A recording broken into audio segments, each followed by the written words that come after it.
response effort. We've only had to make one resource request, and Calaveras OES responded right away. They're doing a really, really admirable job of keeping us and all the other local agencies up to speed on how the situation is unfolding. So I want to recognize the county. I think they've obviously taken the leadership role in this response effort, and I think they've done an admirable job of that. And thank you, Al, for being with us this afternoon. I know you must be very busy. So the point of specifically addressing the issue with golf courses is in large part to acknowledge the critical role that they play. There's 3 different golf courses in the county that we rely on to dispose of our treated wastewater effluent or recycled water. It's Forest Meadows, La Contenta, and Copper Valley, formerly Saddle Creek golf courses, are all critical parts of our wastewater infrastructure. We have agreements in place with all 3 of those golf courses, and they are co-permittees on our water board wastewater discharge permits that control the operation, our wastewater operations. There's obviously a concern currently with the status of those golf courses. We understand with the governor's shelter-in-place order and the county's subsequent clarification of that order that clarified that golf courses had to be shut down in compliance with that. I think from my perspective, I understand the need for those orders. I disagree with that. That's the reason, though. This is Jeff Davidson speaking. I don't think that they were closed by the governor's order. It was a decision that was made by the county.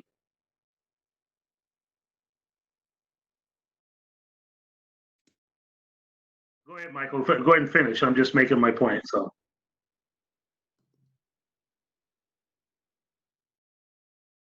I lose the meeting. I hear you, Jeff. Did Michael lose the meeting?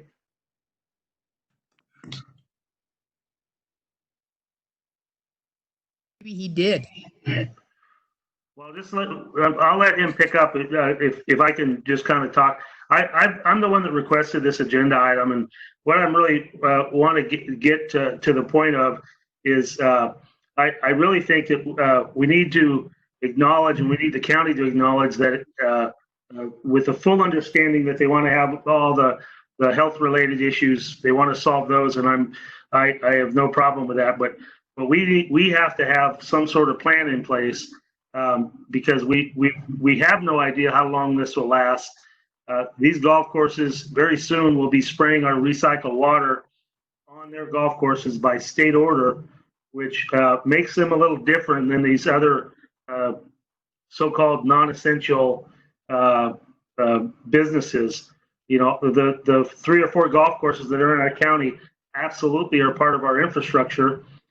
We need them to be solvent to accomplish the state order, which they're mandated on. Otherwise, if they fail to do so, we will have to step in economically and operationally at great cost, and we put ourselves at risk. We all know what these fines can be. They can be hundreds of thousands of dollars, and it may not happen this spring, but it may happen later in the winter if they're not economically able to fulfill the state mandates. So I just want to find out what our plans are, and hopefully Michael will come on here quickly, but find out what our plans are, and maybe Damon's here to discuss it also. What plans do we have in place that if the county's order to close these golf courses if it stays in place for 3 months and these golf courses lose 60, 80, some odd $1,000, what do we have in place to make sure that they can operate? That's my concern with this, and that's why I brought this item to the full board for a discussion. So I hope you understand why I'm trying to bring this forward. Okay, who's in a position to respond to Jeff? Al? Michael just came back on, I think. Sorry, I somehow got disconnected there for a minute, so I didn't hear anything, or I don't know if anybody heard anything I was saying, or I don't know, didn't hear anything else that happened. Michael, let me just recap real quick. What I basically told the rest of the board and the guests was that this was an agenda item that I requested, and that I'm concerned with the closure of these golf courses, which was an order by the county, not the state. The state did not require this to happen. But I just want an acknowledgement that the golf courses are an essential part of our infrastructure, and that we need them to not only operate, but they have to have the economic wherewithal to operate. And they're required by state order to operate, but we've taken away any financial ability for them to fulfill their needs. And so my question is, what does the district have in place to ensure, or the county, to ensure that these golf courses are going to fulfill their state obligation to spray the recycled water here in a month or so?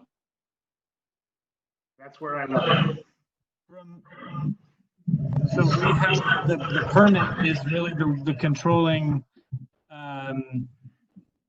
mechanism there. That is what dictates how the district and the golf courses in partnership have to dispose of the wastewater. And so they are critical.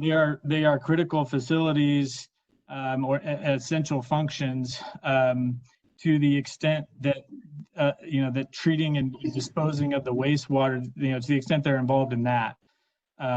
My understanding of the governor's order wouldn't keeping the golf courses open for people to play golf, but it does allow them to continue to operate and maintain their courses, including irrigate the courses as they need to, in compliance with the permits from the water board. Right, but the actual order, and I think I emailed it to several people that came down from the president. It talked about the water and wastewater infrastructure, and it also went on to say all supporting business necessary to operate that infrastructure. And in this case, the golf course, whether they're open or not with some mitigating measures, there's two elements here. One is, can we let these guys somehow operate with mitigation measures so they can afford to maintain our facility and our spray field, so they can maintain that on their own? Or are we going to go out there and try to find some sort of assistance? Because if they're closed for 3 months, they could be out $80,000, $100,000 in operation costs. So there's two elements to my request. I mean, one, I want the county to recognize that they're essential part of our infrastructure, and then the second one is I want to know what our plans are to help maintain and operate these facilities if they don't have any income to do so, or what is the county going to do to make these guys whole so they can operate and fulfill their commitment to the state. I think from the district's perspective, the obligation would be, if for some reason the golf courses are unable to continue to operate and maintain the golf courses. And when I say operate and maintain, I'm just referring to disposing of the treated wastewater effluent, not remain open for business. But if they're unable to continue to irrigate, then we would potentially be in a situation where we have to step in and dispose of the treated wastewater through their irrigation system using our own resources. We would It's obviously not a situation the district wants to be in. I don't think the golf course obviously would want to be in that situation, because the district would do that with the focus, the emphasis being on disposal of the treated effluent, and not necessarily, maintenance of the golf course as a golf course. It would be used as a spray field, and that's I don't think any of us want to end up in that situation. So I think we have offered to share the resources that the state and federal governments are making available to small businesses to help get through the closure. But beyond that, we stand prepared to step in and operate if we have to, but I don't think that's an outcome that the golf courses or the district want. Does Albert have anything to add about the county's role in this? So yes, I'll provide some clarification. I'll say that Mr. Minkler hit all the salient points about essential versus non-essential, and I really hate using those words, right? Because all of our businesses are essential to our community, so it's not a word that I came up with. That's our government's words. You're absolutely correct that the county has interpreted the governor's order, and in our case, interpreted it pretty tightly, like many other counties have. That's really been the direction from the state, or the directive from the state is county by county to interpret the order. They've given little guidance in that. Our order is really designed around the health and safety of our citizens. We're watching, as we all are, the explosion of this particular disease statewide.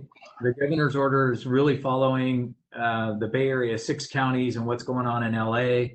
We all recognize that we're trailing behind those counties and what our outcomes are, but our actions are fully designed around keeping our citizens as safe as possible, and us continuing to be one of those counties that doesn't have a casualty related to COVID. That doesn't answer all the questions about how important the golf course is to CCWD. I recognize that it's not only important to the water district, but to our, all the golf courses are important to our communities as economic drivers. But in reference to that, we've looked at that being the case for all of our businesses. Our county really lives on tourism and small business dollars. So there'll be a heavy outcome from the closures that we have as a result of our order.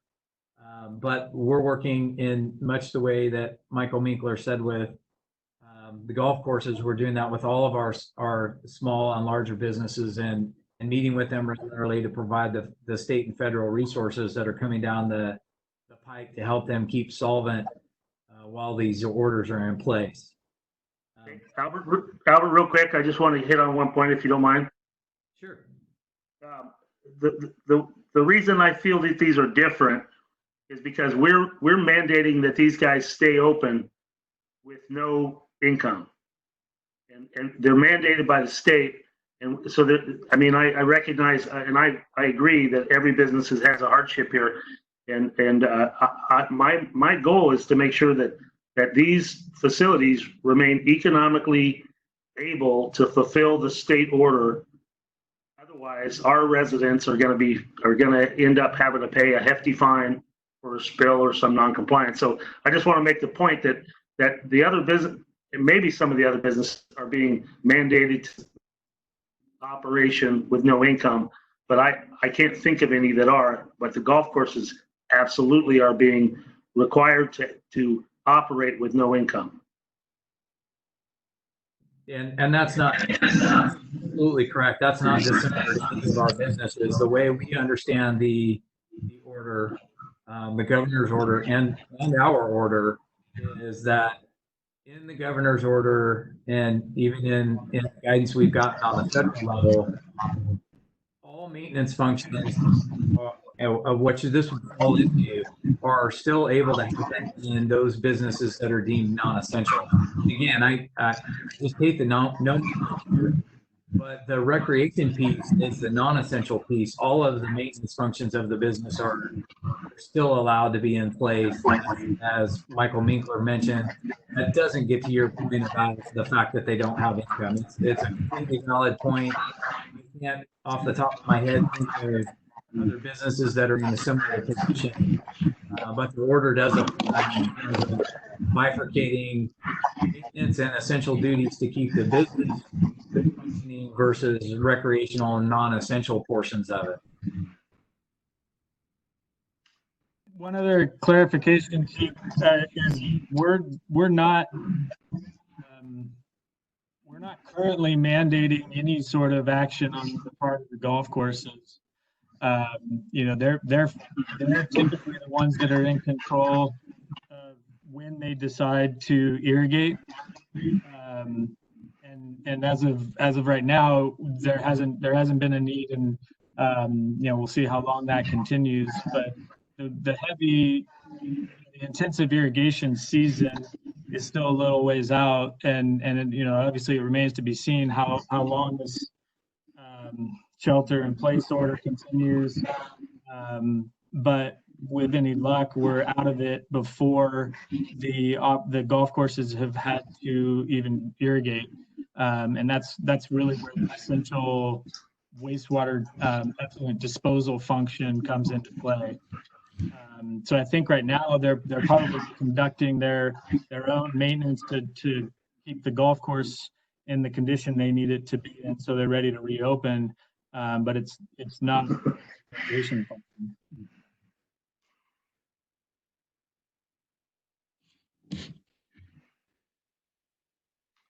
Well, you know, I agree. All that is accurate.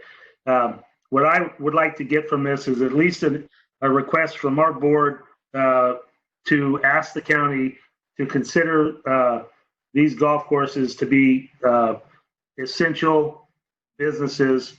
I believe that the economic well-being of these businesses is something that we should be trying to maintain. So in a month or two, when they are prepared, when they are ready to have the income to do it. I don't know if George is still here. Maybe he could talk about what the monthly cost is of operation, because it isn't, you know, a couple $1,000s. It's, you know, it's much higher than that. I don't know is George still in here? I'm still here. If it's okay with the board, can George explain what his typical operation costs are when he starts irrigating? Oh, absolutely, George. Well, first of all, I'd like to thank Mr. Davidson for inviting me to the conference call. For those of you who can see me on camera, excuse me for my appearance because I come on the camera, so I wasn't really dressed appropriately. But in any event, to give you an idea of what operational costs just to make a golf course a month, our salaries, the maintenance employees, amount to about $17,000 a month. Our PG&E, our utilities to just for irrigation, amount to about $3,800 a month, and for golf, chemicals, fertilizers, and so forth, that's about $2,300 a month. So we're in it just to maintain the golf course at about $24,000 a month. So again, you know, I know that everyone has a shared interest in terms of the safety of the public health issues, and I totally get that. And the only request that I would make is that the people try to have some type of consideration for the fact that county, we did have many protocols in place in terms of to ensure the safety of all the golfers coming, such as one golfer in the pro shop at a time, one golfer with each golf cart. We initiated the closure of the bar and restaurant so people who were here could not proliferate or hang around after their golf course round. The model that we used was the model that is incorporated in the County of Sacramento golf courses, which has deemed golf courses as an essential public recreation purpose. So all the golf courses owned by the County of Sacramento are open, such as Hagen Oaks, Ansel Hoffman, Cherry Island, Bing Maloney. All of those are operated by the county and are open. Golf courses in Placer County are also open. And Amherst County just lifted their closure of the golf courses so they could operate and open as of last or this particular weekend, incorporating all of the measures that we incorporated. So again, I understand everyone's position, and I certainly appreciate them. And I just appreciate Mr. Davidson's invitation to kind of express to our position and so forth, our concerns.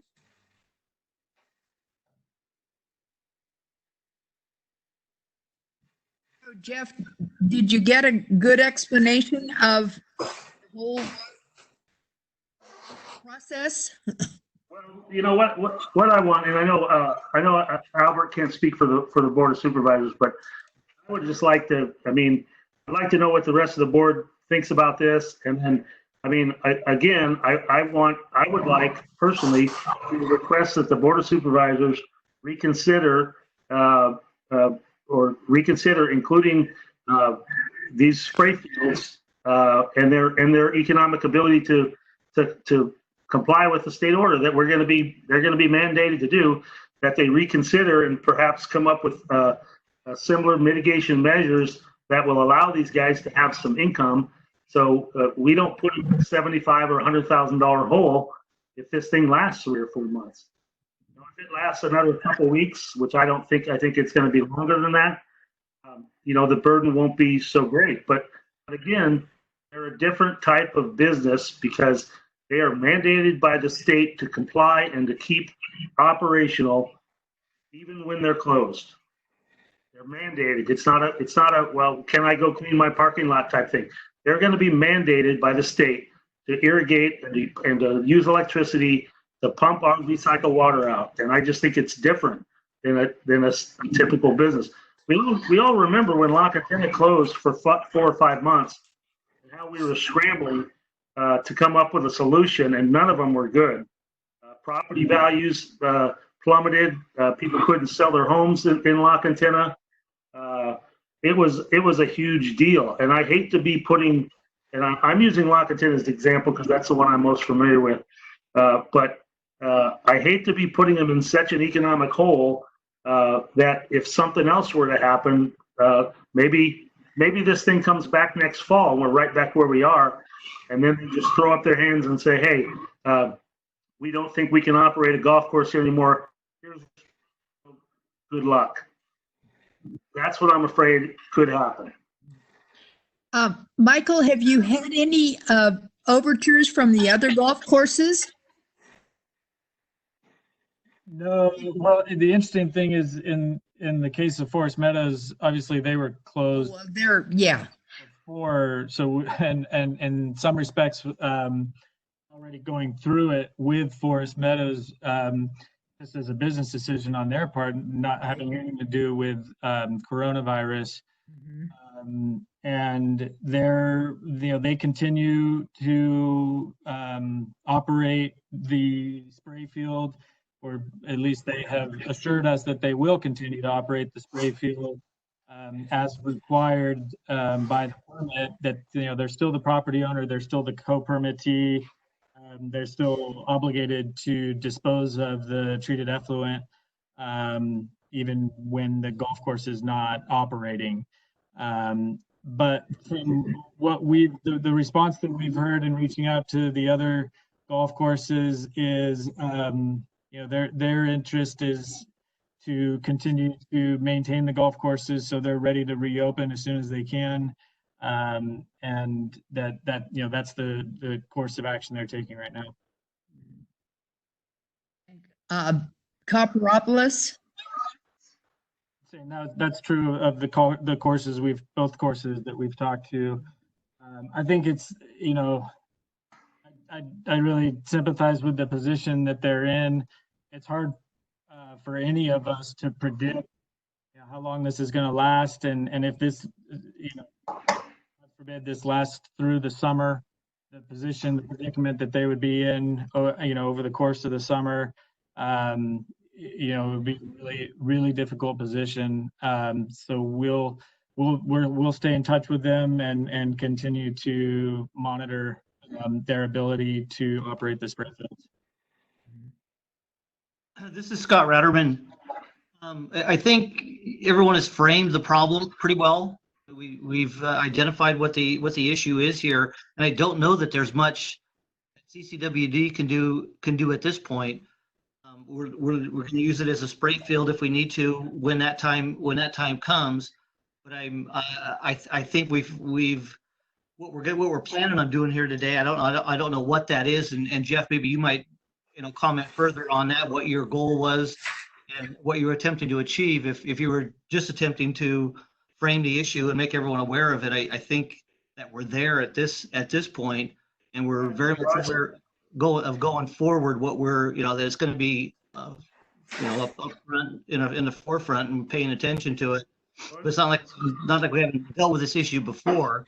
Like you said, we dealt with it with La Quintana last year and the year before when they were in problems. We're currently dealing with it with Forest Meadows right now, that there's no one there to operate the golf course. It is a spray field, but it's someone else's spray field. And I think Michael also said that if it did push came to shove, and we did have to, we're forced to operate it, we would operate it as a spray field when that time comes, but we're not quite there yet.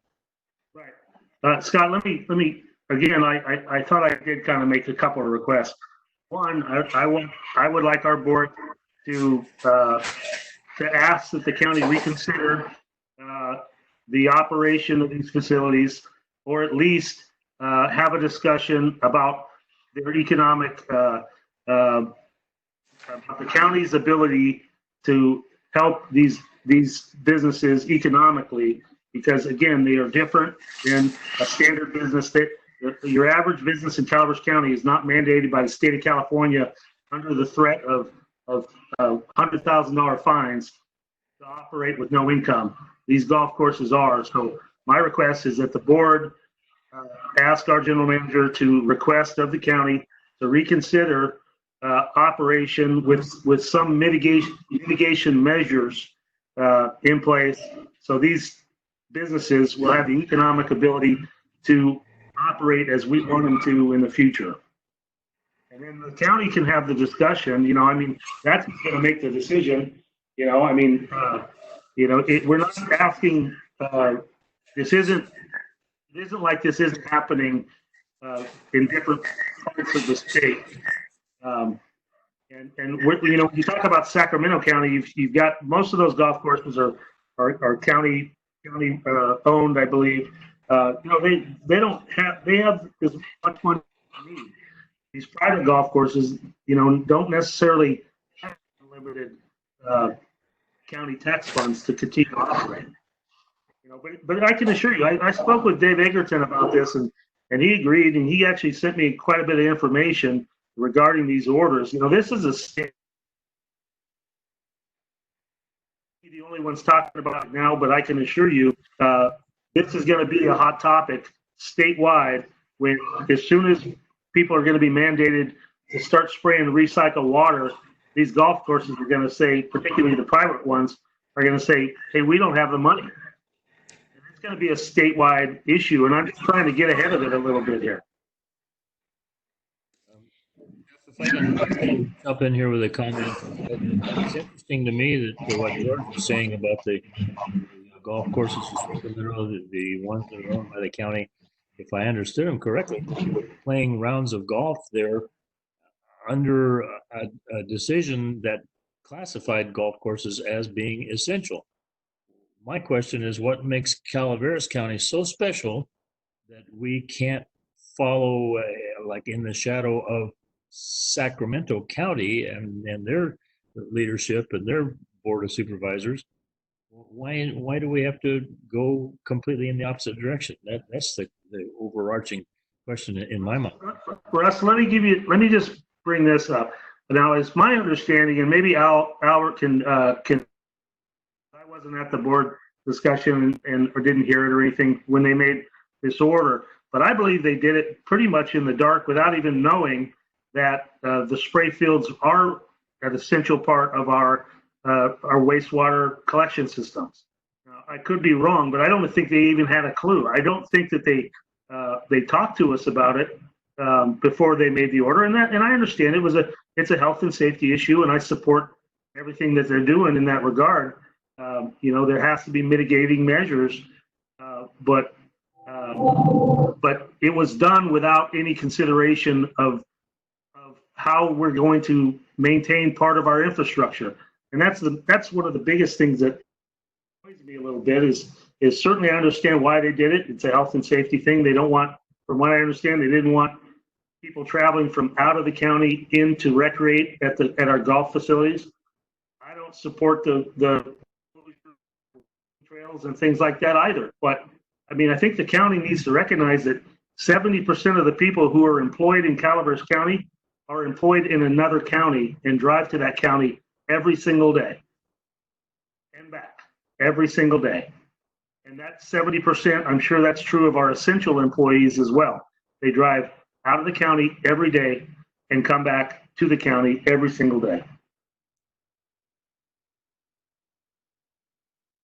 Well, my ask for Al would be to get a hold of the county and find out what their rationale has been and how they continue to classify the golf courses as being essential to the community.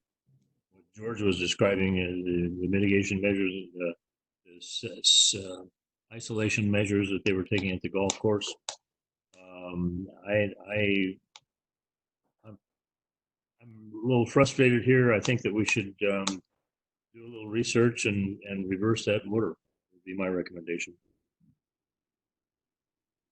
And so, do we have Al's response immediately, or would you like for us to prepare a letter asking you to reconsider this proposal by the county? Well, so I have a couple of responses. Again, they won't cover the entirety of the point. These are all valid points. So please understand, I'm not trying to debate whether or not the points are valid. I just want to give you some background on the decision making. So in our review of the orders, the allowance that, I mean from the state level, the allowance that a business that has non-essential functions as a part of it, in this case, I'll just use golf as the example, the business still can operate. So when we were reviewing the orders and what we were going to do, that was part of our decision making. So in our estimation, looking at it initially, and frankly from the discussion, this is still the case. The golf courses can still operate as spray fields. That doesn't negate Jeff's point that it still makes it hard for them to do that, and ultimately there's a cost for the infrastructure on CCWD potentially. I will admit that I didn't take that into consideration when I was advocating for the order myself and support the order. But we were aware that there was essential functions of the golf course that still needed to happen that weren't tied specifically to the recreation piece. That's the first part. The second piece is, while we're seeing some golf courses be open, I'll use an example of Sacramento County. They've completely moved from containment, which is a public health term where all the contact tracing, et cetera, happens in their individual cases, to what's called mitigation. They have, as of April 1st, they had 300 cases and 8 deaths, and that's gone up significantly since. That's just the data that I have. I just pulled up while I was looking. San Joaquin County has 132 cases, Stanislaus County 30 cases. We're seeing those all on the rise.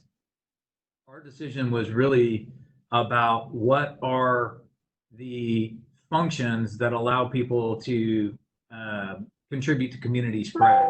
Anywhere there's high touch points, anywhere there's high traffic, anywhere there's a potential for any number of people to funnel through an area, whether they're from outside the county or not, there's a potential for community spread. And that's the piece that we've been focused on all along, for a variety of reasons. For one, we're seeing a significant amount of deaths, and particularly in the higher risk populations, which our population tends to be heavy on as well.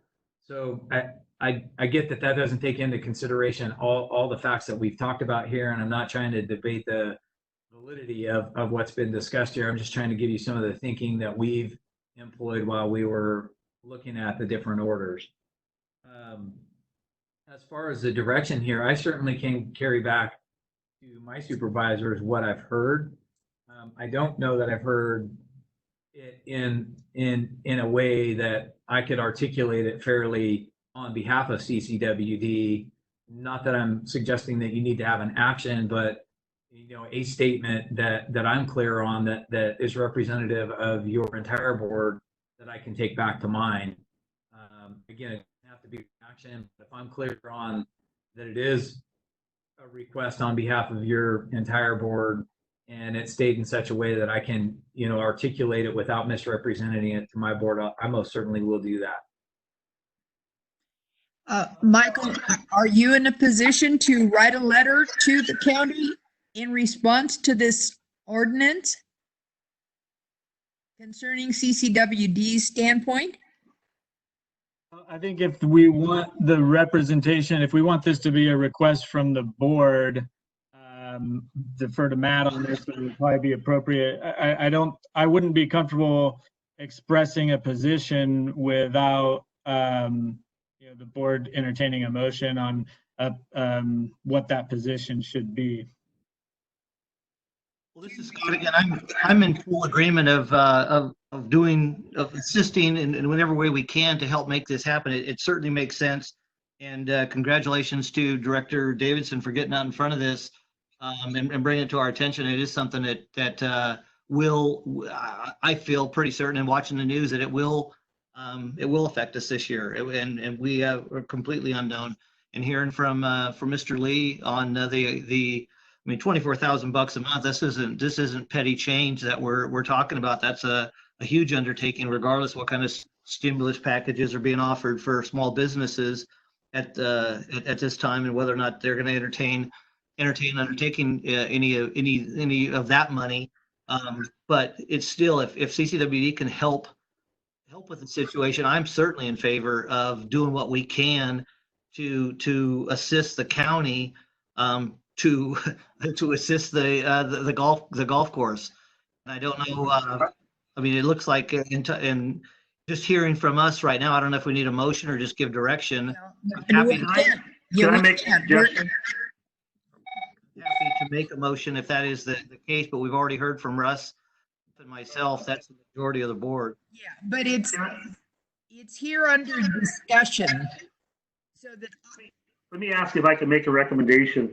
I think what we really need, and again, I think we all recognize that there's, the main reason that they did this, really without consideration of the economic viability of these businesses that are not, and that's my main concern. I'm going to leave the health aspect of it to the health experts. If they can't find a mitigating measure, then to allow them to open, that's fine. But my request, I think, would be that the county reconsider the essential necessity of our spray fields and golf courses, and the economic viability of them to do business.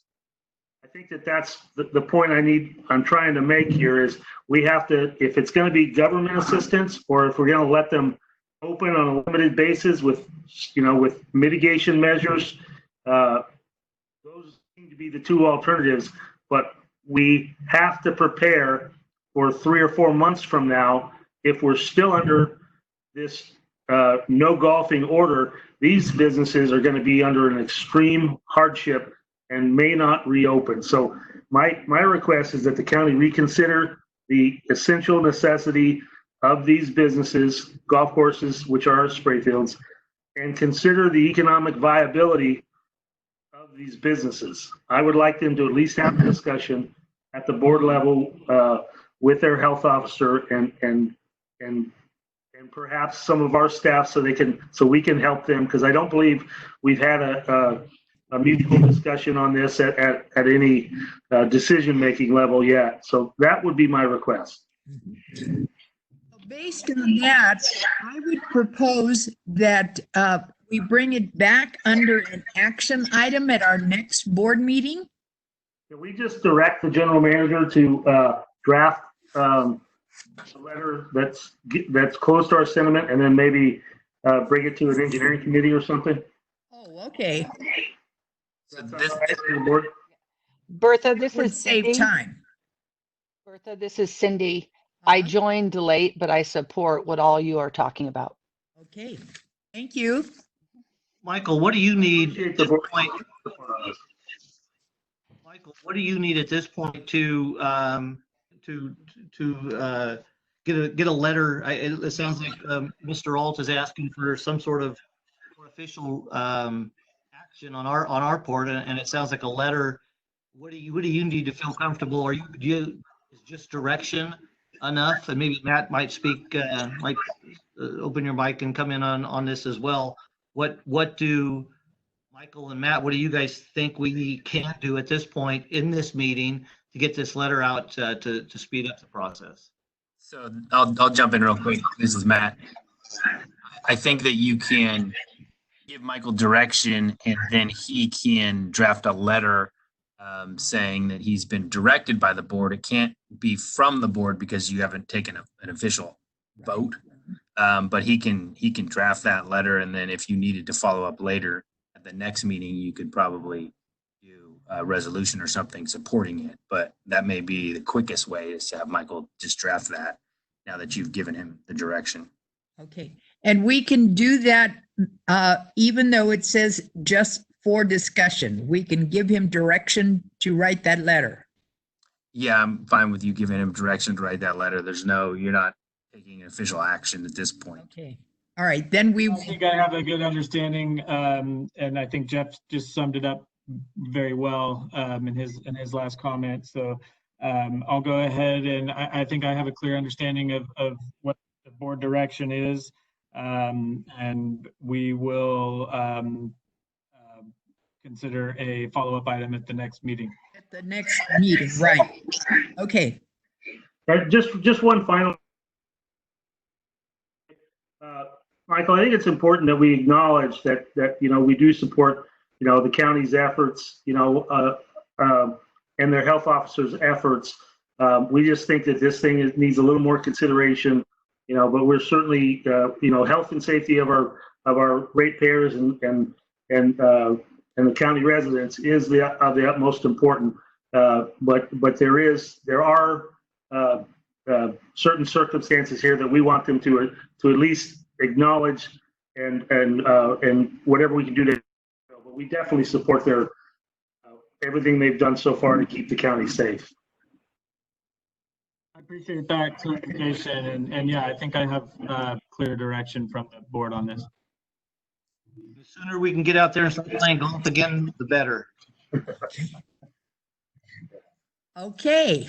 I thank you so much. Hey, Albert, thank you very much. And George, thank you guys for listening to us today. I really appreciate it. I appreciate the invite. If you don't mind, I'm going to go ahead and drop off so you can conduct your business, and I'll do the same on my end. Thank you for the invite. Thank you for your time, sir. Thanks. Thank you so much. Next item is the White Pines Park closure. So wanted to just bring to the attention of the board, based on the order from the governor and the order from the public health officer, we made the decision that to comply with that order, that we would close the park. We're not, at this point, we've put signs up, we put a press release out, we put signs up, basically stating that the park was closed until further notice, but the parking lots are still open and people are still able to walk through there. But we wanted to do our part to comply with the county orders on that front. And so that's just something I wanted to, the board was aware of, and have discussion if we need to. Michael, did you Did the get, county make that request? It was in part of the order that Dr. Kaleda put out. The county has requested closure of all parks and public facilities.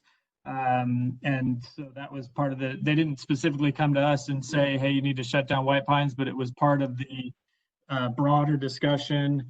You know, they were frustrated with the Bureau for not closing New Maloney's boat launch ramps. They were frustrated with the Forest Service for not acting quickly enough to close down trails and things like that. So the county's been really, really clear in its direction to all of the agencies that have any recreational facilities that those facilities should be closed to the public, including East Bay Mud. Well, I hope that they're thoroughly funding their suicide prevention programs. and so our involvement, Michael, was with signage that we posted. We put some signs out, yeah.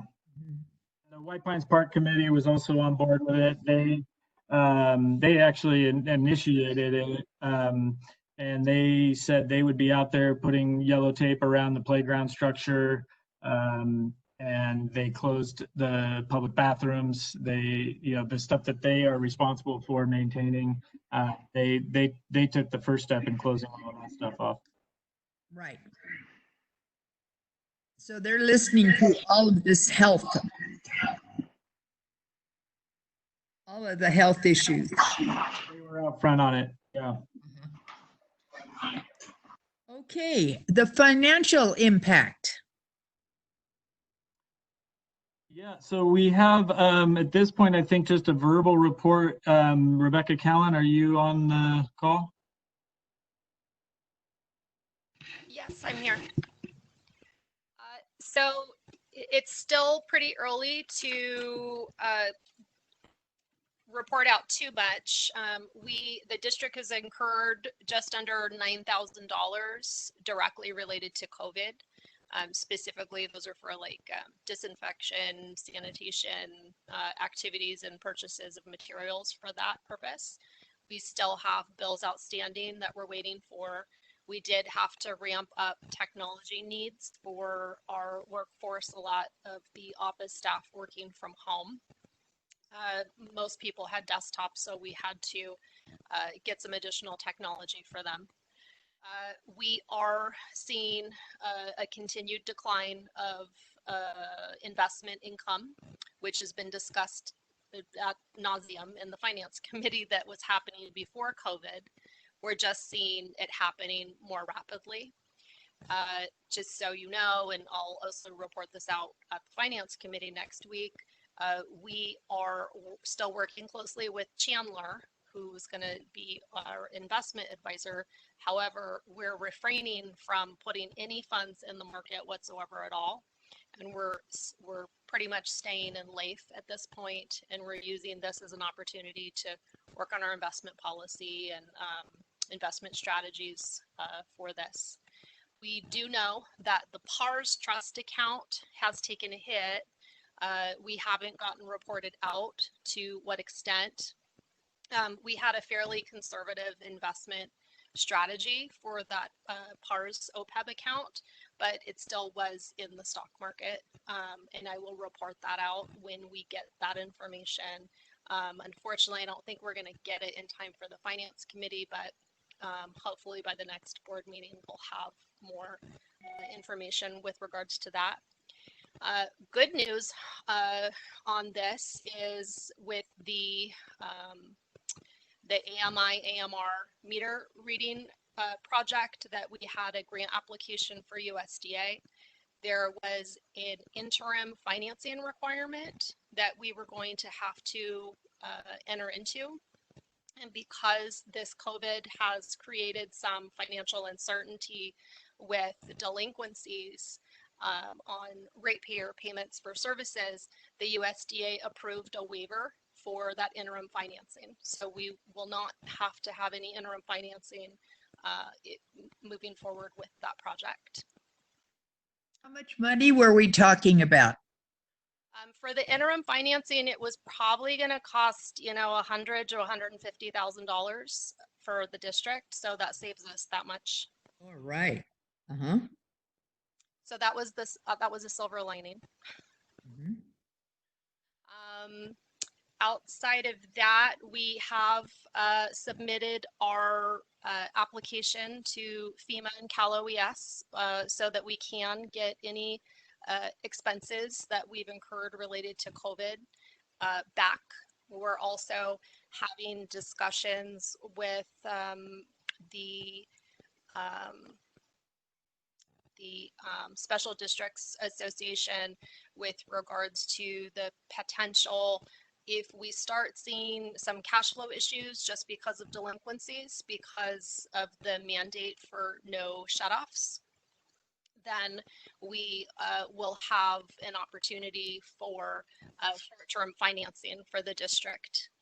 And that would be through it's called a TRAN, but it's a tax rate anticipation note. So everyone is working really well together out there. I think we're all in the boat together. And so it's pretty interesting what's available to us that hasn't historically been available to us. So we're just keeping on track of all of that. And as we have more to report, we will report it. All right. I thank you. Any questions from the board? Seeing none, we'll go to the district operations update. Rebecca Hitchcock has posted a document that we distributed to the board. It just sort of outlines or summarizes the many different actions. And just following up on what Rebecca Callan was just saying, you know, as far as hard costs go for the district, it's actually been pretty minimal up till now. It's kind of hard for me to wrap my brain around that because of how much has changed. You know, we have had to change a lot about how we operate, how we conduct business in a very short period of time. And so that was the purpose of the document we circulated, was to try to capture most of that and lay out the different actions that we've taken.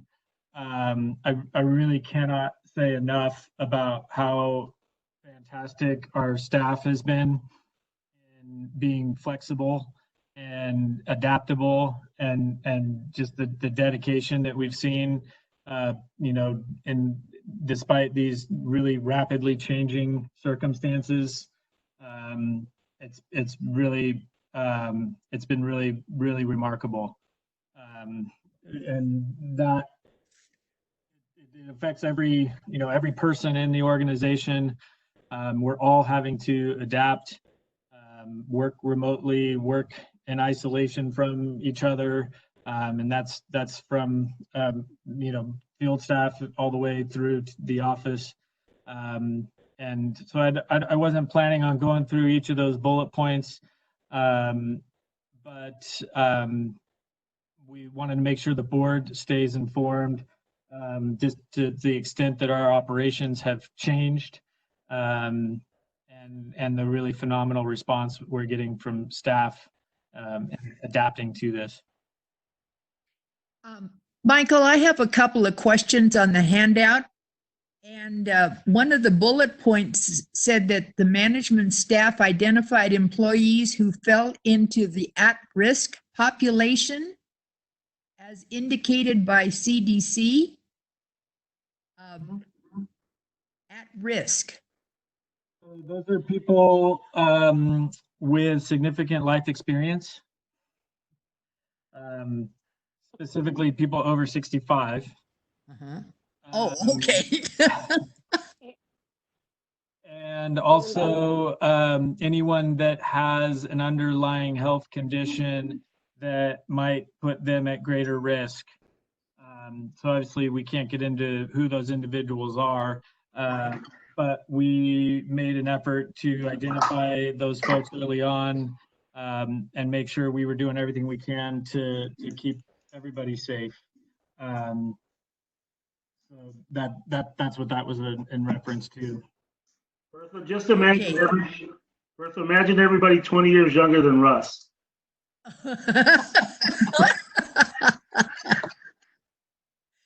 Okay, my other question was, we have our purchasing agent who's out there making all of these or trying to get all of this, the supplies for the district. Is he running into any problems attaining everything? Yes, is the short answer. But he's tireless in making sure we have what we need. He's been really really proactive, not leaving stones unturned. There's an item in there you'll see early on. You know, our biggest concern from an operations standpoint is, as far as other than just the normal spread of the virus and the need for social distancing, our biggest concern is that we know that the virus survives in wastewater streams in the communities where the virus has spread.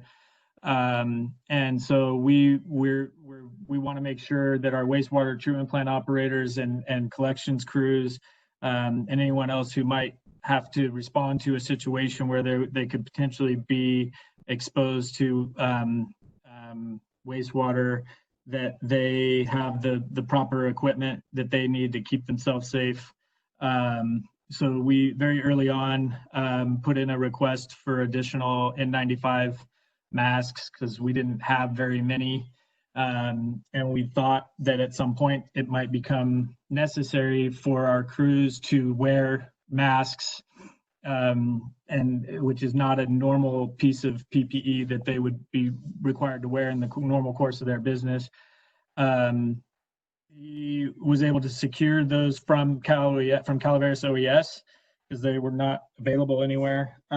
He since actually though has purchased respirators with replaceable disposable filters that our crews could be fit tested for and provided with in the event we do have to require masks.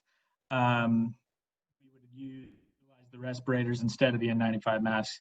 So we made, and those are hard to come by too, but he's managed to secure that.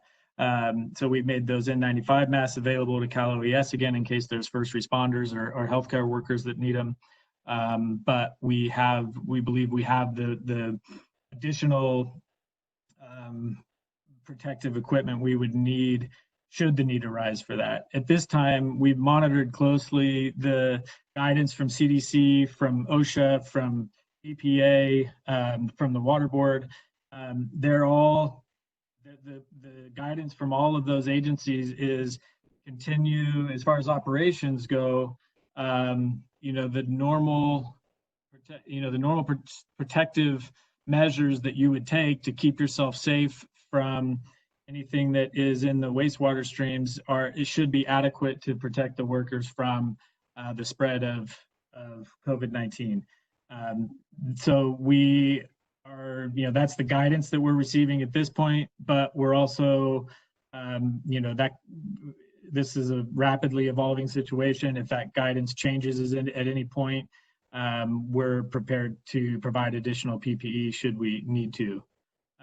I know Damon might want to speak more to this, but I know that they've also made an effort to make sure we have the treatment chemicals that we need, and make sure that all the critical supplies that we need to operate are available or on hand. Do I have any other questions from the board on COVID? Okay, just to sum up, I went through, and here in Calaveras County, we have 5 cases of the coronavirus, and two have recovered. So that's where we are. hope to keep it like that. That's right. Yeah. Okay, we're ready for 4B. Joel Metzger. Good afternoon, Madam President and members of the board. I am here to talk about the proposed amendment to our exception/variance policy. We have had quite a few variance requests come in over the past year, and we reviewed the existing exception policy, and staff felt it needed to be updated and revised.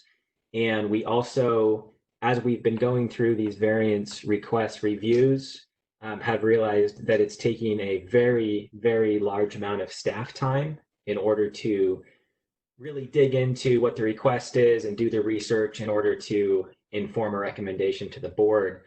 And beyond the review costs, additionally, the implementation costs for something like a termination of service that doesn't meet our current policy but may be approved by the board. Operations put together some costs for terminating a water service, which was more than $2,000, and terminating a wastewater service was more than $4,000. And so between the review and the implementation of some of the variances that we're currently dealing with and may in the future, we brought some updated language and a deposit, which an applicant would pay upfront. And if it was a quick variance that didn't take much review and didn't have implementation costs, then they would receive a significant refund for that. However, if the cost exceeded that deposit amount, the agreement they would sign up front would basically put them on the hook to cover any additional costs beyond what the deposit would cover. And so in a nutshell, this is just an update to the existing policy, some cleaned up language, and we're hoping to get the board to give us approval on this so we can move forward with these variances in a very clear and equitable manner. The current policy that there are no variances? I'll second. Jeff, what was that question? Question is, isn't our current variance policy that there are no variances? Yeah, so that's a good question. I think that there has been, some a little bit of confusion on what policy actually exists. But when we looked at it, there was an elimination of the former variance policy back in 2002. But what was put into place as part of that same action was these guidelines for exceptions. And so there still was the ability for the board to grant exceptions, which is really the same thing as a variance to policies. So that's what we've been operating under is this document that Rebecca's put up right here. And so do we have an opinion from other directors? I have a question. Joel, can you give us an example or a couple examples of variances or exceptions that the district has been faced with, tasked with recently, and when? Yeah, so I'll give you the first example of a variance that came before the board and was approved. And that was down there at the corner of Vista del Lago and Highway 26. A gas station. The planner had it. Okay. They had a meter that got really completely removed the whole area that it was irrigating by Caltrans's expansion. And so we normally would never have allowed that meter to be terminated. However, when he made his argument in front of the board, it was approved to allow him to terminate that meter. So that's the most recent one that's come before you. And then the ones that we currently have submitted to us, two of them involve wanting to terminate a water service, but the person does not qualify under our current termination of service policy, which your board recently updated. And then the third variance that's currently been submitted is from Dale Pilgrim, who's representing Pine Brook up near Arnold. And he would like to be able to use one water meter to irrigate multiple APNs. So 1 meter to irrigate multiple lots. And in conjunction with that, he would also like to terminate some water meters that they've had for many years.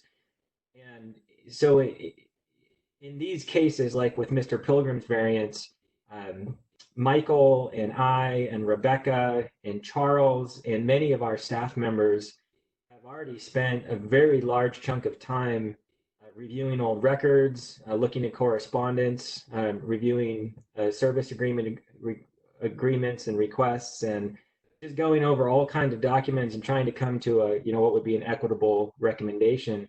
And we're not even done with the review process on that because it's such a complex variance request. And when it came to implementation, the cost would be, many thousands of dollars more if we did remove those meters. So these are the kind of things that made staff come together in the policy committee and think we really need to recoup some of these costs because this is way above and beyond a standard application of policy. That this is a very, very large amount of extra work these applicants are having staff go through. So that's kind of a summary of what we're looking at. Yeah. And I just would like to add that it wasn't a particular ratepayer. It was for a homeowners association. Am I not correct? That's correct, Bertha. So yeah. that variance was submitted on behalf of Pine Brook Homeowners Association. Right. But as you say, it still involves a lot of work.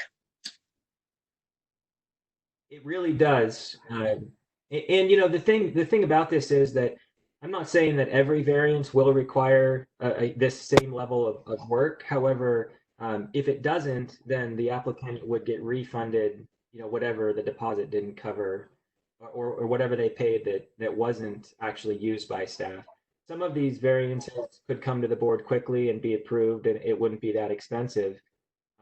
We're trying to find an average or a middle ground for what we think they might cost to review, implement. And we did look to the Calaveras County Planning Department, and they have similar numbers when they have to do a full review by staff and bring those to the board of directors.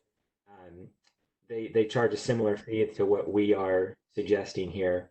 But the cost that we chose is really based on a middle ground of the review that we have calculated out and an operational cost to implement the variance itself, which came from the operations department. And the action for us today?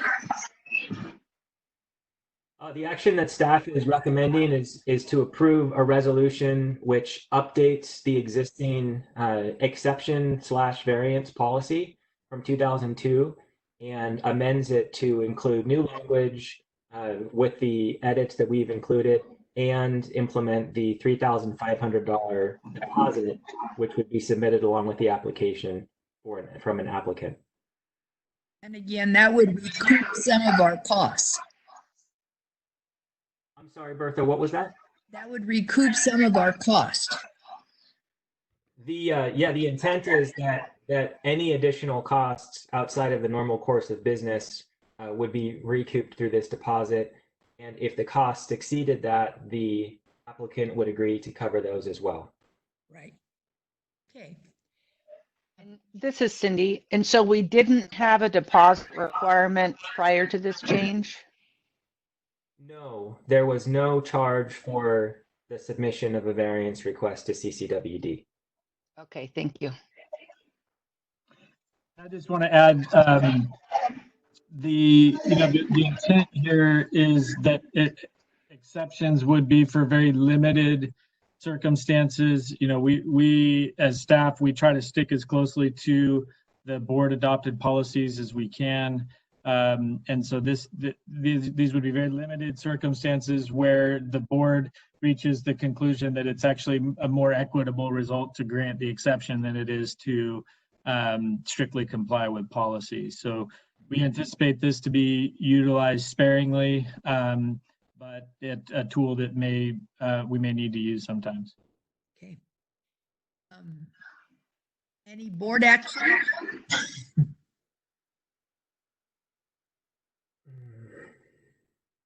I have a question.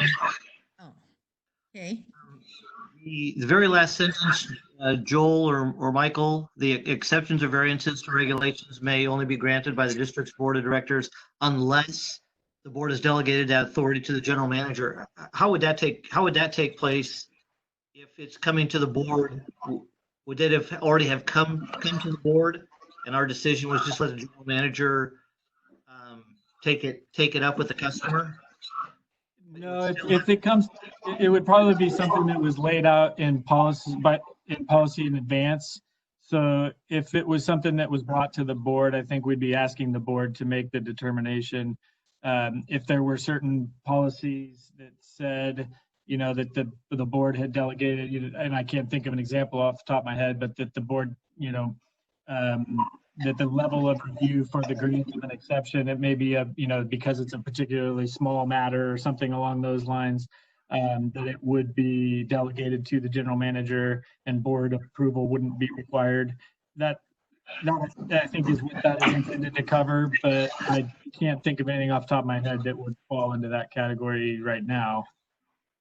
Just to follow up on that, Michael, one of the things that you're referring to, I think, is the general manager currently has the authority to grant fee variances up to $1,000, not have to go to the board for that. And we didn't want to strip that away.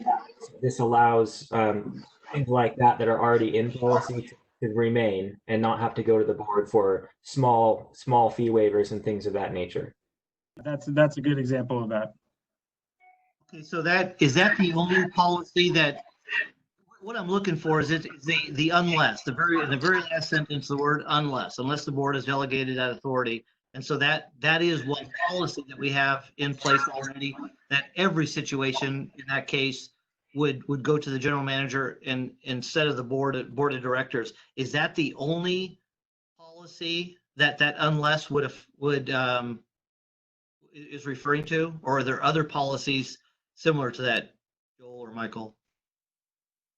So that's the one that really sticks out to me because it's so wide reaching. It's just a dollar amount that kind of applies to anything that's 1,000 or under.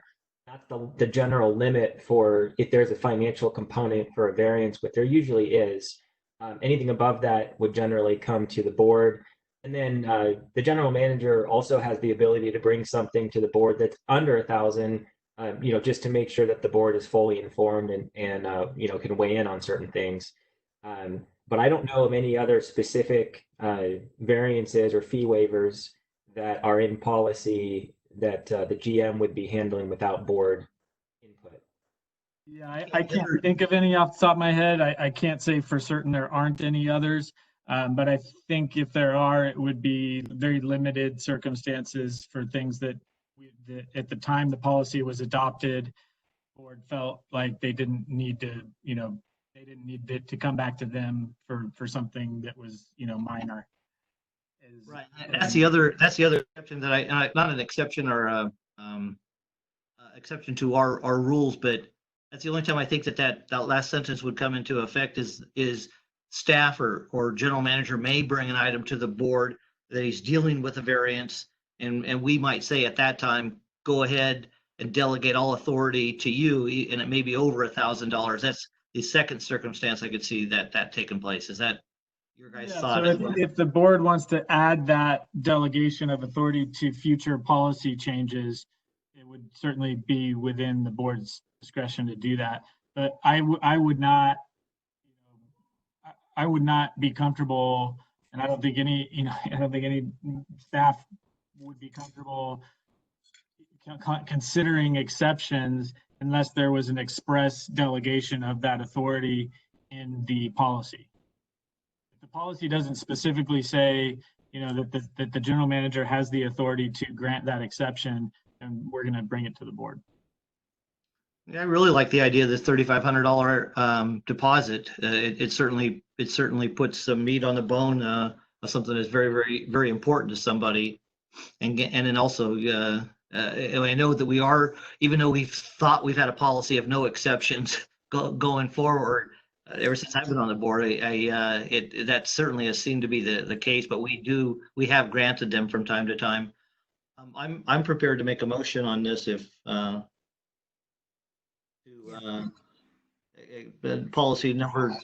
district policy number 22, acceptance to standards, rules, and policies.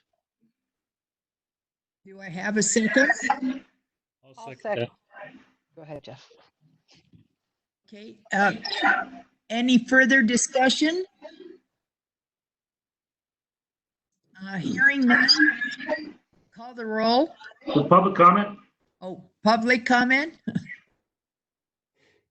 don't know if there's any public comment left, but Okay, call the roll. Okay, Director Davidson, no. Director Ratterman, Yes. Director Thomas, Yes. Director Cicada, Yes. and President Underhill. Yes. Okay, item 4C, discussion action regarding amending District Policy 21, Customer Assistance Program. Joel again. Yes, thank you, Mrs. President. I wanted to just remind the board that the Customer Assistance Program was passed on November 14th, 2018, and went into effect on January 1st of 2019, and that we quickly had 200 water customers sign up within about 2 weeks for a $20 credit on their bi-monthly bills. And we also had 200 slots for wastewater customers to sign up, but we still have not filled the wastewater slots. I just checked this morning, and we currently have 163 wastewater slots filled of a total of 200. And so what we have noticed over the past year is that we have a wait list of water customers of nearly 100 people who are hoping to get on this program. And it kind of makes sense having 13,000 water customers and only about 4,800 sewer customers, that there would be a higher demand from water customers as opposed to sewer customers for some assistance.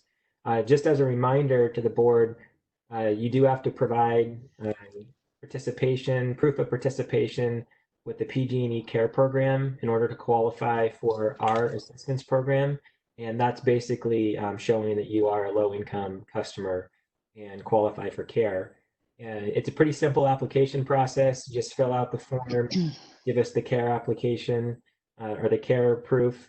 And if you aren't the owner, you either need to show us a valid lease agreement, or you need to get the landlord to sign off on a form that allows you to participate in this program.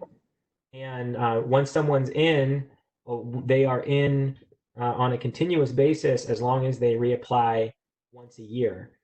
So what's coming up by the end of this May is everyone needs to reapply, give us a new application with their information, another PG&E bill or proof of care participation, and if they're a tenant, they need to provide the landlord authorization or a lease agreement.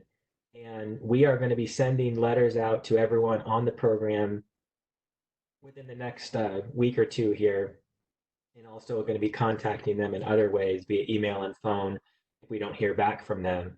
But if a current participant does not renew, they will be dropped off after the deadline passes, and one of the waitlist folks will be able to join the program in the order that they got onto the waitlist.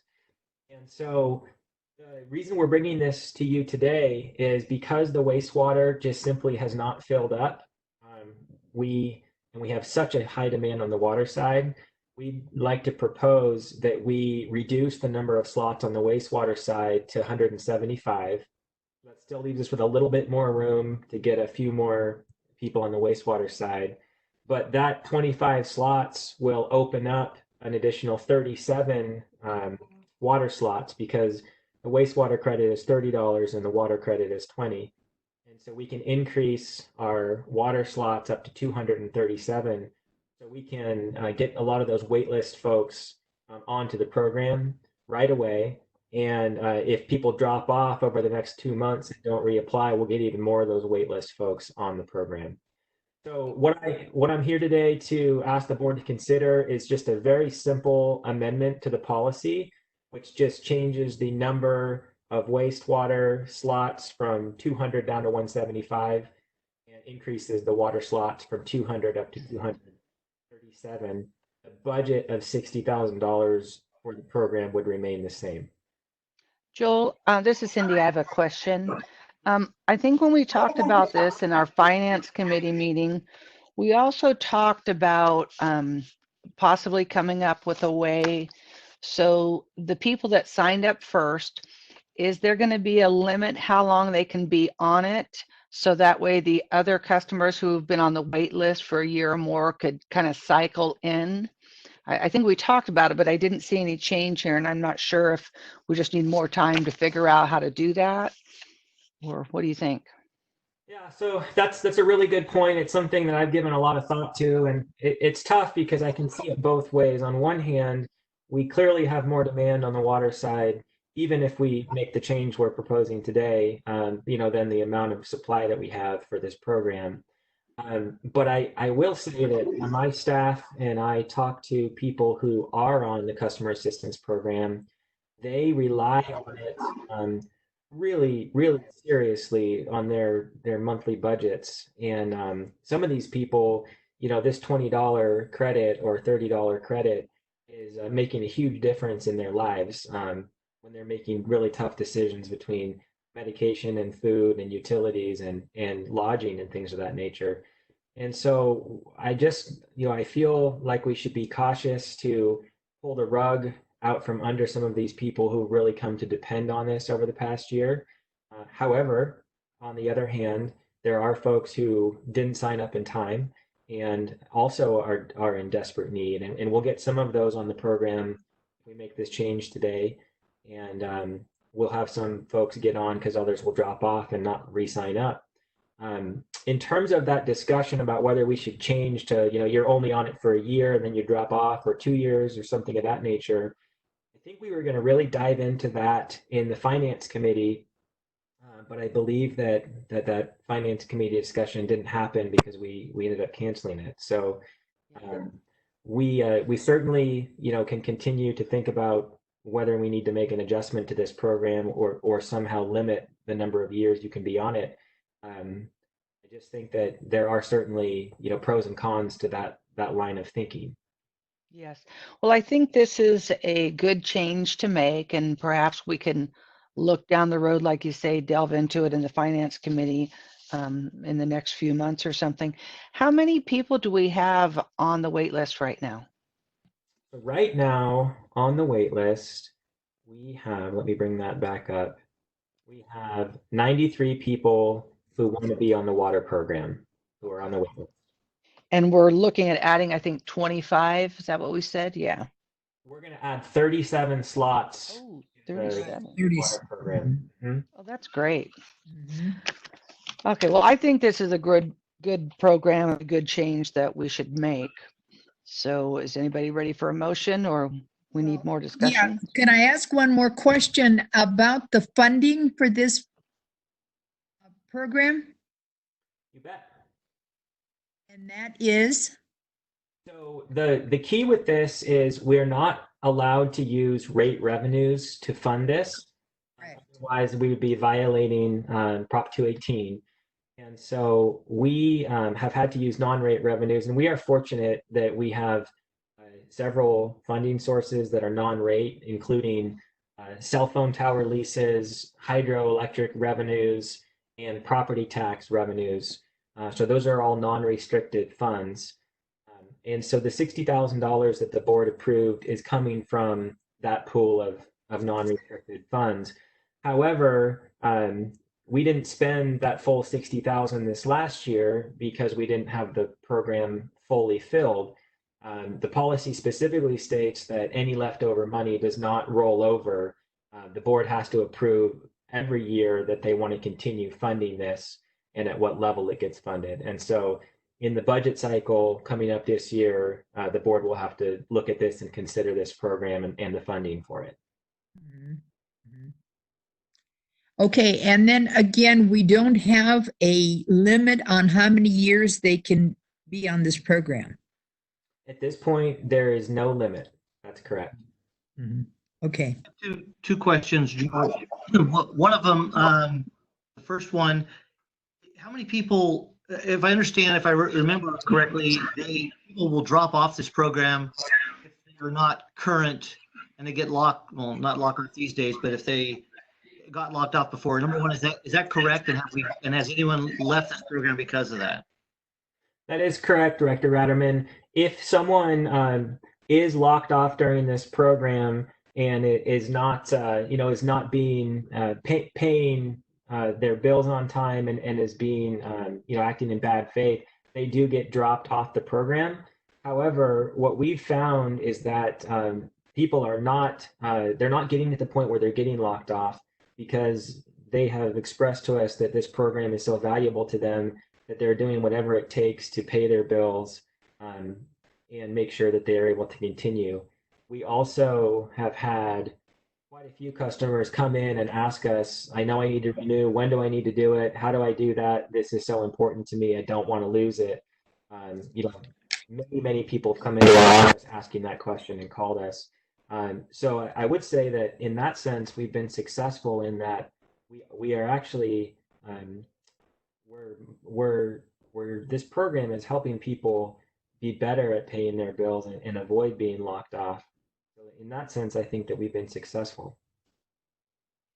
No, and that was getting my second point. So the answer to the question is no one has been removed from this program due to non-payment or late fees or anything like that. I do not believe so. Not to my knowledge. It is possible that someone has been that I'm not aware of, but I don't believe that anyone on the program has been taken off due to being locked off. The other thing I wanted to point out or bring up and maybe entertain is when we created this program, I was on the finance committee that year. And one of the things this is awesome. This is awesome to find out that we're reducing lock-offs. And I think we are reducing lock-offs by creating a program with good behavior. You get rewarded and you help save money. Lock-offs cause and cause a lot of extra fees and a lot of extra time for the district. The other thing we talked about during we were creating this program is let's evaluate. Let's wait, kick it down the road a couple of years, and here we are in 2020, and we started this in 18. We were going to look at it, and now we're seeing that it is more beneficial for the water side. I'd like to recommend that we maybe add to this $60,000 to include those people on that wait list, the 90-something people on the wait list, at least them, raise the number of water customers that we can do this, and maybe add to that 60,000. I don't think we'd have to add very much to we're already taking in 37 of those 93.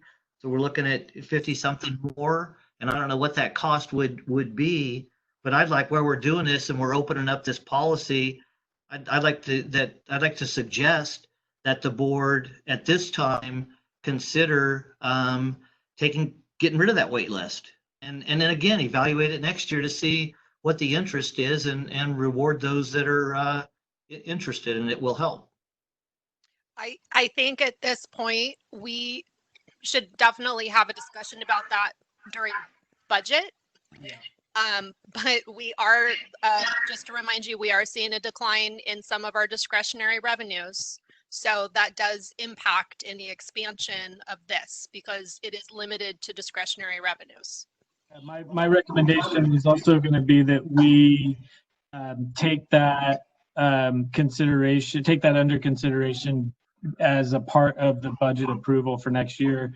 So my recommendation would be to move forward with this change in the structure of the program right now, and then staff will bring back as part of the budget discussion whether or not to increase the dollar amount or leave it where it is. I'm thinking of our budget discussions, and I'm thinking of hearing both sides of the story. When we do get into that, we would make, what, 93 or 37 customers extremely happy, but we have on the other side customers who would not be happy about that. So that's just something that we'll consider when we do our budget. Can we go back to the slide? I think my point, I think the point Rebecca was making is just that we take that under consideration. Right, right.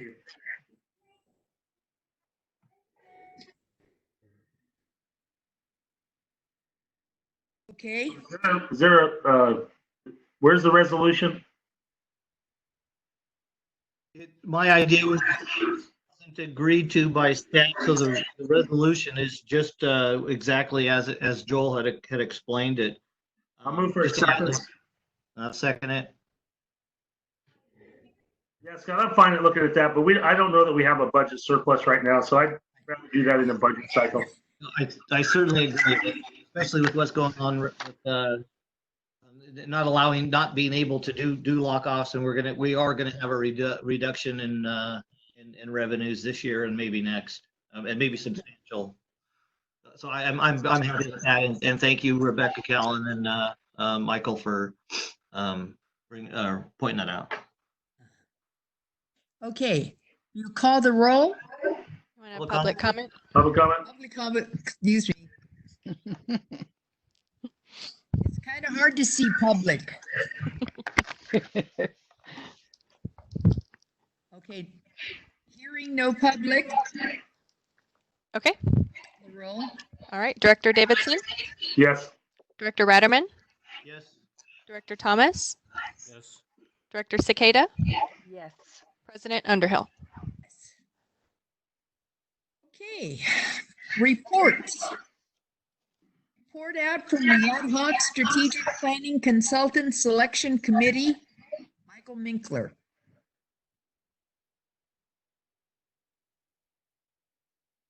Michael, are you there? Can you hear me? Yep. Okay. I keep getting disconnected and have to reconnect real quick, but I'll keep an eye on that. So just for the information for the whole board, I think we've been talking for quite some time about a strategic planning process. We put an RFP out. We got proposals in response to the RFP, but we thought it was probably because the board this has clearly been a priority for the board, and the board will be involved in the strategic planning process. We thought it was appropriate to get board input on the consultant selection. So I spoke to President Underhill about that. She decided, as the president may, to appoint a ad hoc committee on just a short ad hoc committee to meet with staff and review the consultant proposals. Cindy and Scott dutifully accepted their appointments. Director Cicada and Director Ratterman, and reviewed the proposals along with myself, Stacy, and Rebecca Callan. We met virtually on Monday, I believe it was. And it actually made it very easy that we unanimously selected the same proposal as our preferred proposal. But I also want to frame that in the context of, and we talked about this quite a bit in that meeting as well, of the current financial uncertainty that has come upon us in the time since we put the RFP out. And so I think I'll try to summarize the conclusions of the committee and then make sure I defer to Director Thomas and Director Cicada, Director Cicada and Director Ratterman to make sure I'm summarizing this correctly. But our conclusion was that we meet with the preferred consultant in an effort to try to pare down the proposal to eliminate some things that we thought were non-essential, and see if we can get the overall cost of the proposal down a little bit. But also, we would like to complete, get the consultant under contract, but delay the start time, both because of the fact that this is probably a process that should largely take part in person, and we can't meet in person right now, but also because we felt like, let's give this another 3 or 6 months and see what kind of financial situation we're in, what kind of financial uncertainty still remains out there. And if we felt like that we were in a position of having to make budget cuts of non-essential items, that this might be one of the items that would get cut. So we would want to delay that process to give the board the opportunity to reevaluate whether or not we move forward with this process or not. And I think hopefully we end up, once we have a chance to meet with the consultant, hopefully we end up somewhere in the neighborhood of 60,000 for the process. We had budgeted 50,000 for it, and their proposal came back, I believe it was 84,000, but there was a $13,000 component that we felt like we could take right off the top. And there was some other parts of it that we were hoping to negotiate down. So, we may end up somewhere in that ballpark of 60 to 70,000. But again, with the understanding that we may need to just cut this entirely if we're faced with budget cuts. And from my perspective, I think this is something that we are sorely lacking. I think it would be very valuable for us to have, and the process would be very valuable for us to go through. But if we're facing budget shortfalls, obviously this would be one of the things that we would have to reevaluate.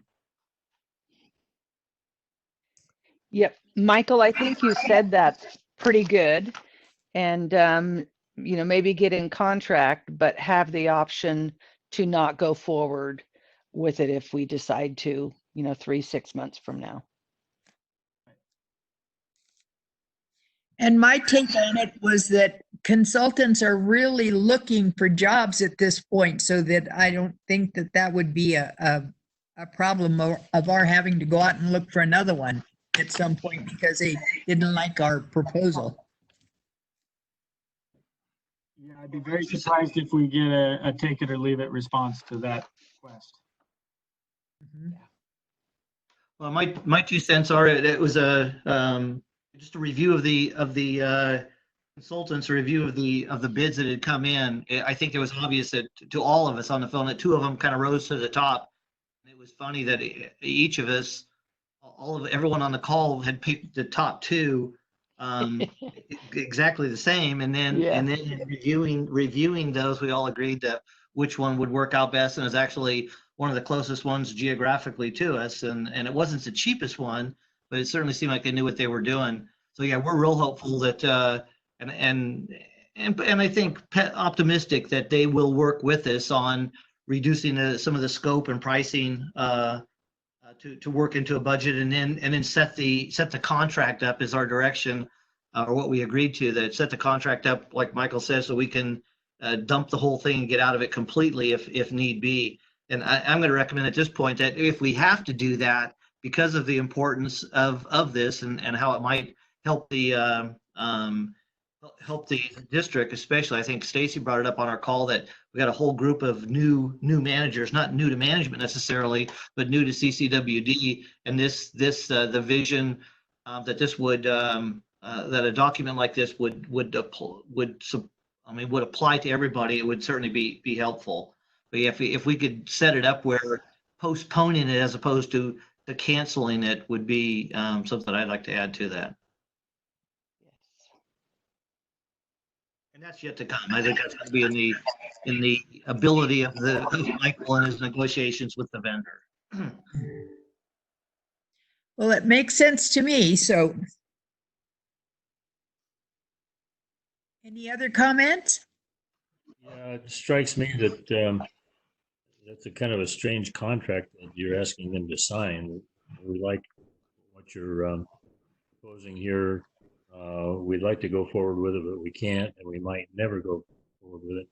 It almost begs for some kind of they would counter with, okay, well, we'll give you that option of canceling, but it's going to cost you some fee to do that, because they're theoretically allocating resources that they would ordinarily have go to work on this right away, and they're putting them on you couldn't ask a contractor to hold a bid for doing a pipeline installation for a year or two. There'd have to be an escalator clause in it. Yeah, I think we would try to, we wouldn't expect them to have any costs incurred before we give them the green light to go ahead. I think the scheduling of it, allocating resources to it is probably going to be the main issue. I think I would tell them we're just because of the financial uncertainty we're facing, until we have an approved budget at a minimum for the next fiscal year, we need to hold off until then. And then even then we may need some additional time to make sure we have an understanding of the impact on our revenues for the next fiscal year. And it would be their prerogative to, reject that time frame.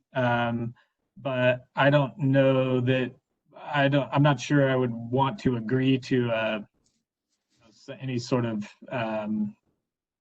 fee for cancellation. We may maybe negotiate we'll give them some lead time. If we give them a green light at some point, then we're gonna be flexible as to their availability and scheduling. So if they can't start right away, once we give them the green light, I think, because of the position we put them in, we should be flexible on that front. Yeah. I just want to make sure that you understand I wasn't suggesting that you should offer them more money. I was just suggesting that they may come as they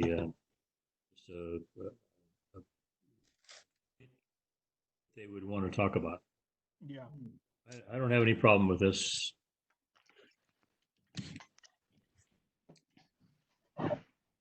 Okay. So at this point, we just wanted to report out. We'll move forward in that negotiation, and unless we're unable to come to an agreement, or even if we are unable to come to an agreement, I think we would put it on hold and potentially, bring it back to that ad hoc committee, or put it back out to bid when we feel the time is right.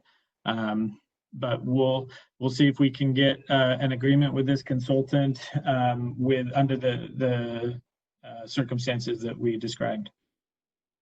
Okay. All right. We'll see your negotiation prowess. All right. Okay. Report on the March 2020 operations. Do we have Good afternoon, President Underhill, directors. I did not provide a PowerPoint presentation, and I thought I could just take comments or questions via exception if anybody has any questions about the Ops Department report. Because that's the green or the pandemic response. Was that what it was?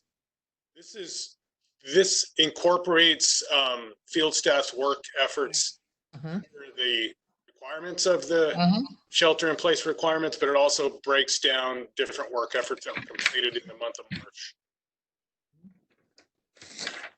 I don't have any. Hey, Damon, what I'd kind of like to hear about is maybe just a quick report on each of the facilities, or if ones that aren't affected at all, but just how is how's our crews doing? What are they doing? What's the field look like these days? Absolutely. A great question. So the way things are working currently is field supervisors will report into different yards, and their staff will reach out to them in the morning. They'll have a correspondence about work efforts, and and where staff can complete objectives safely in compliance with social distancing requirements and by themselves, we'll go ahead and have staff do that. Case in point, we can go to pump stations and we can check packing on pumps. We can clean sites. We can complete SOPs. We've had the construction crew has been working on some FEMA funded road repair that happened during the atmospheric river storms of February 2019. So it's really kind of interesting. It's been a reach out remotely, touch base, and if there aren't if there isn't anything that needs to be addressed immediately, I would say like an emergency, then we go out and complete tasks like that. At the beginning or kind of in the middle of March, really, we had quite a snowstorm up on the pass, and Bertha, I know you can attest to that. Mm-hmm.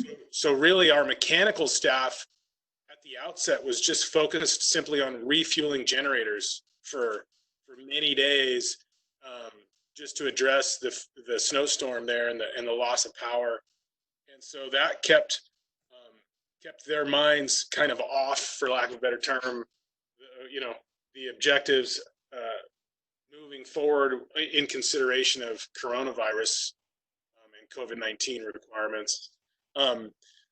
Collections crew, we, right at the outset, we started having conversations about this. We decided we weren't going to camera or hydrojet or inspect any of the collection system. We would simply comprehensively inspect lift stations and address issues if they cropped up. And really with the whole thought of that we won't directly jump into working with raw sewage unless we absolutely have to. And then in that case, we would wear PPE. We have had some pumps failures at different lift stations. Unfortunately, none of those up to now can be addressed directly to responding, directly to issues related to COVID-19. And that may sound like an odd statement, but in light of the fact that there's been a toilet paper shortage across the country, we are very concerned about what folks are flushing down the toilet and how that will impact pumps and lift stations. And so, knock on wood, we haven't seen any of those issues. And Joel and Rebecca worked right at the outset to get a document up on the website, really asking folks to refrain from flushing anything other than human waste and toilet paper down the toilet, and that has really helped. So it's, overall ops has been interesting. Touching base remotely is definitely something to get used to, but our staff has proven super flexible. We're still addressing emergencies as they crop up. We've had a couple small main 2-inch or 4-inch water main breaks that we were able to repair quickly. And when staff have to work in close proximity to each other, they wear personal protective equipment. And we report to district sites in separate vehicles and really focus on complying with social distancing requirements while trying to get our day-to-day work efforts completed.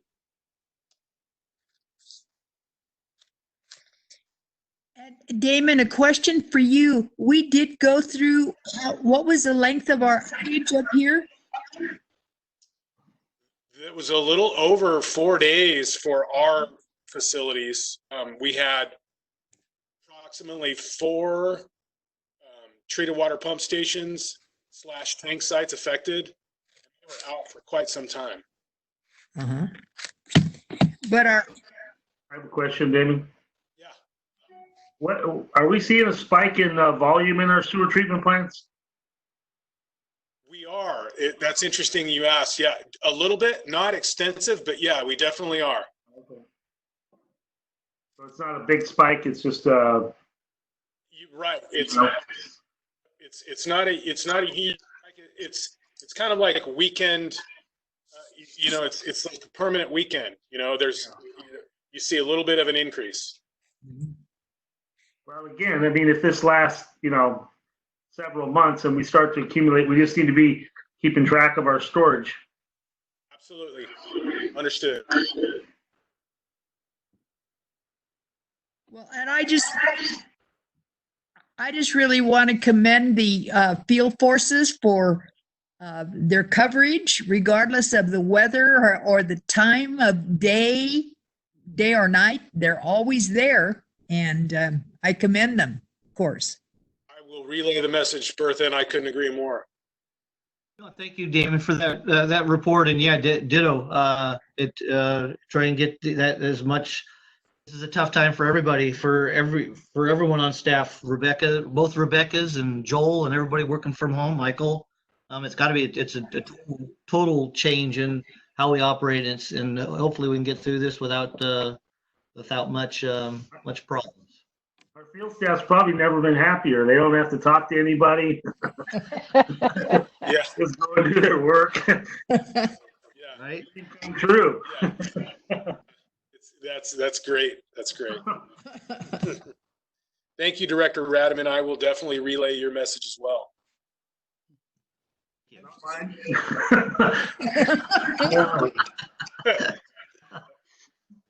They always want to hear what Jeff says. Oh yeah, I bet they do. Absolutely.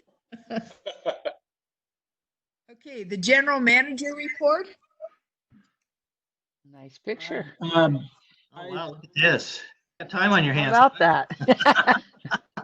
I have Rebecca Hitchcock to thank for that.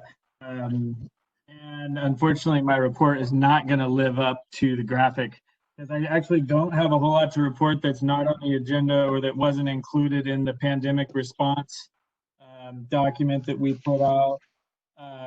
That has consumed the vast majority of my time, and in addition to some of the other items we have coming up in closed session. So I don't have a whole lot to report outside of what was on the agenda.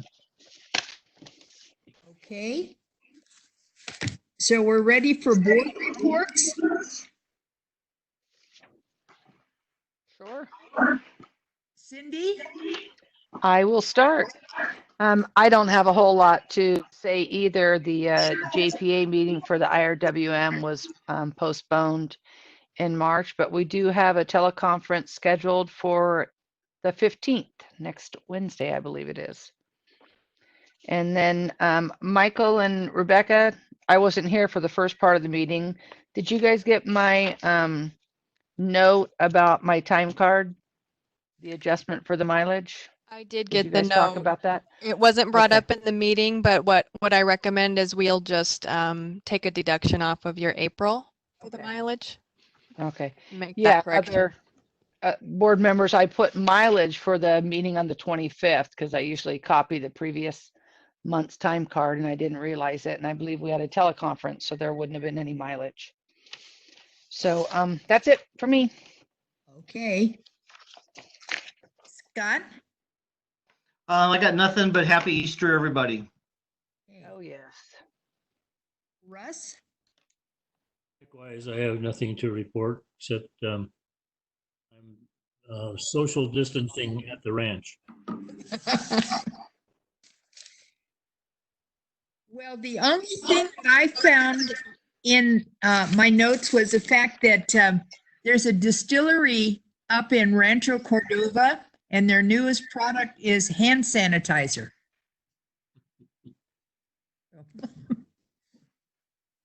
What's the alcohol content? Okay.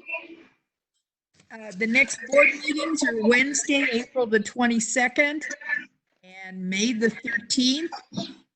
And so we will go into closed session, and we all have the phone number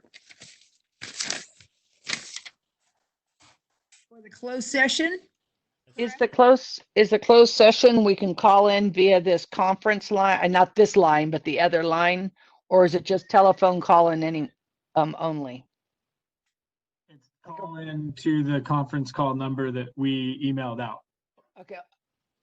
Okay, so we're not going to use WebEx per se like we're doing on the computer. We'll just call in. No, we're just calling in. Okay, gotcha. Okay, Okay. I'll go find that phone number again. Okay, everybody. See you later. All In a right. minute. Okay, bye. We'll go to closed session. Bye. Bye.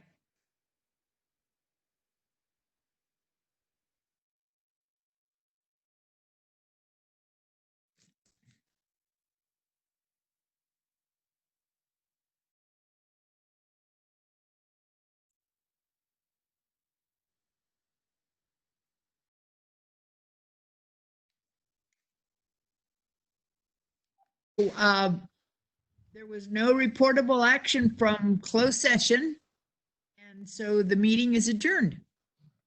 All righty. Now I can get out. Yes, thank you. Thank you so much. I'm gonna go have a Have a shot of great day. groundwater.